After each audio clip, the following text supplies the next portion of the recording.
আসসালামু আলাইকুম এভরিওয়ান। তো আমি আজকে ভীষণ মজার একটা নাস্তা বানাবো। তো ভাবলাম আপনাদের সাথে শেয়ার করি। আশা করি পুরোটা সময় জুড়ে থাকবেন। এভাবে আপনারাও বাসায় ঝটপট বিকেলের নাস্তা হিসেবে বানিয়ে নিতে পারবেন, বা মেহমানের আপ্যায়নেও কিন্তু এই নাস্তাটা ভীষণ ভালো হবে। তো দেখতেই পারছেন মাশাআল্লাহ কতটা সুন্দর আর লোভনীয় হয়েছে। তো আমি এখানে 4টা আলু সিদ্ধ করে মেশ করে নিয়েছি, আর এখানে একটা বড় সাইজের পেঁয়াজ দিয়েছি, 5টা কাঁচামরিচ, একটা টমেটো আর পরিমাণ মতো ধনিয়া পাতা কুচি করে দিয়েছি। এই নাস্তাটা যদি একটু ঝাল ঝাল হয় তাহলে কিন্তু খেতে অনেক ভালো লাগে। তো আমি এখানে 1 কাপ শুকনা চাউলের গুঁড়া দিয়েছি। সব সময় তো আটা সুজি দিয়ে করি, তো এভাবে করে যদি চালের গুঁড়া দিয়ে করা হয় তাহলে কিন্তু অনেক ভালো লাগে। তো আমি এখানে 1 কাপ আটা আর 1 কাপ চালের গুঁড়া দিয়েছি, আর স্বাদ মতো লবণ দিয়ে দিলাম। আর এখানে জিরা আর ধনিয়ার গুঁড়ো দিয়েছি, আর আমার হাতে বিশেষ একটা মশলা বানানো সেটাও দিয়েছি, আর 1 প্যাকেট ম্যাগি মশলা দিয়েছি। এটা দিলে কিন্তু স্বাদটা অনেক বেশি বেড়ে যায় আর ফ্লেভারটা অনেক সুন্দর আসে। তো আমি এখানে সুন্দর করে কিন্তু পানি না দিয়ে একটু ভালো করে চটকিয়ে নিব। এভাবে করে বাচ্চাদের স্কুলের টিফিনেও কিন্তু এই নাস্তাটা দিতে পারেন। তো আমি কিন্তু হাত দিয়ে সুন্দর করে ভালো করে একটু চটকিয়ে নিয়েছি, আর এখানে আমি এখন অল্প অল্প করে একটু পানি দিব, যেহেতু এখানে শুকনা চালের গুঁড়া, সেজন্য কিন্তু এখানে পানিটা দেয়া লাগবে। আর যদি আটা হতো তাহলে কিন্তু দেয়া লাগতো না। তো আমি কিন্তু হাত দিয়ে সুন্দর করে মথে নিতেছি। এই কাজটা কিন্তু সুন্দরভাবে সময় নিয়ে ধৈর্য ধরে করে নেবেন, তাহলে কিন্তু নাস্তাটা খুবই সুন্দর নরম সফট হবে, খেতেও কিন্তু অনেকটা ভালো লাগবে। যে কোনো জিনিস যদি নাস্তা বানান বা পিঠা বানান, যে কোনো জিনিসে যদি একটু ভালো করে মথে নেওয়া হয় তাহলে কিন্তু জিনিসটা অনেক বেশি সুন্দর আর সফট হয়। তো আমি কিন্তু সুন্দর করে মথে নিয়েছি অফ ক্যামেরায়, কারণ এত বড় ভিডিও দেখালে আপনাদের কাছে ভালো লাগবে না। তো আমি আজকে আর কোনো শেপ দিব না, সুন্দর করে একটু কাবাবের মতো গোল শেপ দিয়ে নিব। তো এভাবে করে আমি সবগুলো আগে বানিয়ে নিব, তারপরে চুলায় ভেজে নিব।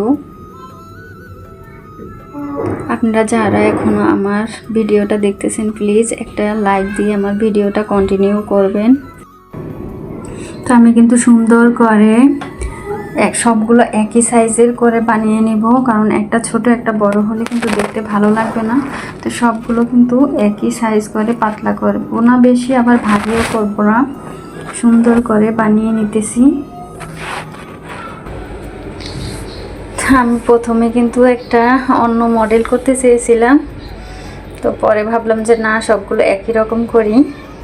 তো এখন কিন্তু আমি চুলায় একটা ফ্রাই প্যান বসিয়ে তেলটাকে গরম করে একটা দেখেছি তেলটা গরম হয়েছে কি না। এখন আমি তেলের ভিতরে একটা একটা করে দিয়ে দিব। হাই হিটে ভাজা যাবে না, মিডিয়াম হিটে ভাজতে হবে।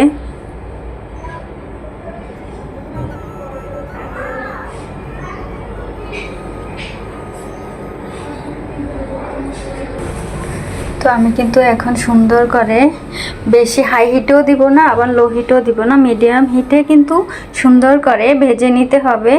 তো আমি কিন্তু এখন সুন্দর করে দিয়ে দিয়েছি একটা একটা করে দিয়ে, এখন এই তো আরেকটা দিয়ে দিলাম, দিয়ে এখন সুন্দর করে মিডিয়াম হিটে আমি ভেজে নিব।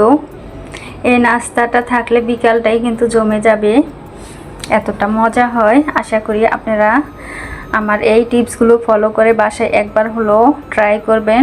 আশা করি সবাই অনেক বেশি পছন্দ করবে আর অনেক ভালো লাগবে।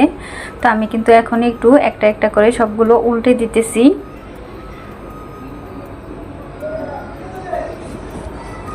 তো সুন্দর করে একটা একটা করে উল্টে দিব, আর সুন্দর করে ভেজে নিতে হবে, যাতে করে সুন্দর করে চারপাশ থেকে সুন্দর করে ভাজা হয়।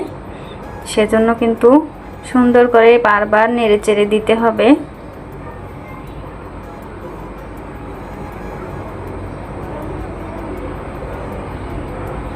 আমি কিন্তু সুন্দর করে নেড়ে চেড়ে দিতেছি।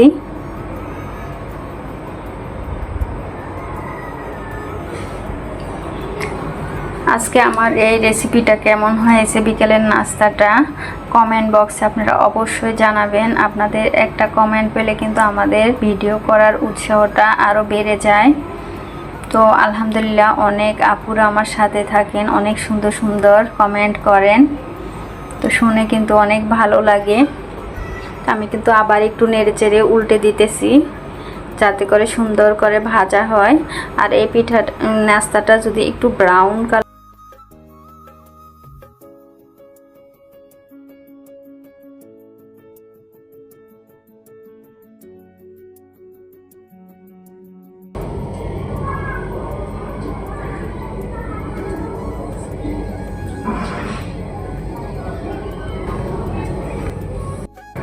অনেক নয়েজ আসতেছে, প্লিজ আপনারা সবাই ইগনোর করবেন। তো মাশাআল্লাহ, কালারটা কিন্তু অনেক বেশি সুন্দর হয়েছে। তো আমি কিন্তু এখন তুলে নিব।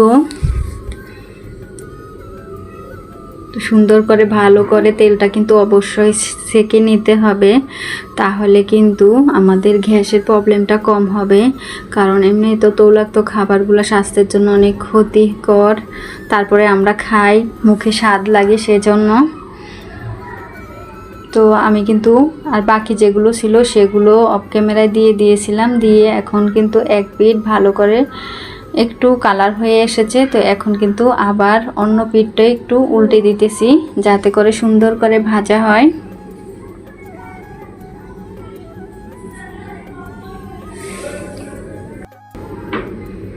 তো আমি কিন্তু উল্টে এখন বারবার নেড়ে চেড়ে দিতেছি যাতে করে কালারটা সুন্দরভাবে চারপাশ থেকে সুন্দরভাবে পারফেক্টভাবে ভাজাও হয় আর কালারটাও সুন্দর হয়। আমি ভিডিওটা সম্পূর্ণভাবে দেখানোর চেষ্টা করেছি। যারা নতুন আছেন তারা কিন্তু অনেক সময় দেখা যায় কিছু কিছু দেখালে নিজেরা বানানোর চেষ্টা করলে দেখা যায় অনেক সমস্যায় পড়ে যায়। তো সেজন্য কিন্তু আমি ফুল প্রসেসটা দেখানোর চেষ্টা করেছি। আর এখানে কিন্তু আমার এই বাকি নাস্তাগুলো হয়ে গেছে। তো আমি এখন আপনাদেরকে সার্ভ করে দেখাচ্ছি কতটা সুন্দর আর লোভনীয় হয়েছে। মাশাআল্লাহ, খেতেও কিন্তু অনেক বেশি মজা হয়েছিল। এরকম বিকালের নাস্তাটা যদি সস দিয়ে খাওয়া হয় তাহলে তো পুরোটাই জমে যাবে। আশা করি আপনারা বাসায় একবার হলেও এরকম করে বিকেলের ঝটপট নাস্তা হিসেবে বানিয়ে নিতে পারবেন, খুবই অল্প সময়ে অল্প কিছু উপকরণে। তো দেখতেই পারছেন কতটা সুন্দর হয়েছে। যারা ঝাল লাভার তারা কিন্তু এরকম বিকালের নাস্তা হিসেবে বানিয়ে নিতে পারেন।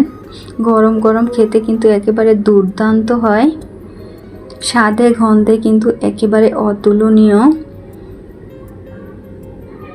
তো আজকে আমার ভিডিওটা কেমন হয়েছে কমেন্ট বক্সে অবশ্যই জানাবেন। লাইক কমেন্ট শেয়ার করবেন, সাবস্ক্রাইব করে বন্ধু হয়ে পাশেই থাকবেন। তো আমি কিন্তু একটা ভেঙে দেখাচ্ছি, দেখুন ভিতরটা কতটা সুন্দর হয়েছে। তো এই তো আমি কিন্তু এই সসটা হাতে বানিয়েছি, আর এই সসটার সাথে আমি মিষ্টি কুমড়ো দিয়েছিলাম। মিষ্টি কুমড়ো আর টমেটো দিয়ে এই সসটা আমি বানিয়েছি। মাশাআল্লাহ, সসটা কিন্তু খেতে অনেক বেশি মজা হয়েছিল। তো আপনারাও কিন্তু চাইলে এরকম বাসায় ভেজাল মুক্ত খাবারগুলো বানিয়ে নিতে পারেন। আমার কিন্তু সসের ভিডিও দেয়া আছে, চাইলে আমার ভিডিওটা দেখে নিতে পারেন আপনারা। তো আজ এ পর্যন্তই। সবাই ভালো থাকবেন, সুস্থ থাকবেন, নিরাপদে থাকবেন। আল্লাহ হাফেজ, আসসালামু আলাইকুম।